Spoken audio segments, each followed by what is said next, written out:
আদি অনাদি ধাৰাবাহিকখনৰ আজি নিশা আহিবলগীয়া এপিছডৰ প্ৰমো মুকলি হৈছে। আজিৰ প্ৰমৰ প্ৰথম ভাগত আমি দেখিবলৈ পাইছোঁ বিটুক দেউতাকে কৈ আছিল মিউজিক যদি এৰিছিলোৱে তো সেইদিনা সেই ছোৱালীজনীৰ লগত কিয় একেলগে গান গালি।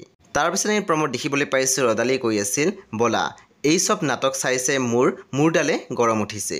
তাৰপিছত আমি প্ৰমত দেখিবলৈ পাইছোঁ ৰদালিৰ বান্ধৱীজনীয়ে কৈ আছিল কি হৈছে কোৱাচোন। পুনৰ ৰদালি মাত দিছিল বিশেষ একো নাই সপোন এটা দেখিছিলোঁ পুৱা ৰাতি সপোন মনটো কিবা এটা ভাল লাগি থকা নাই।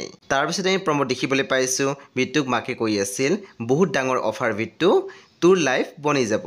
তেতিয়া আমি দেখিবলৈ পাইছোঁ বিট্টুৱে মাত দিছিল মোৰ উত্তৰ এটাই মা ন।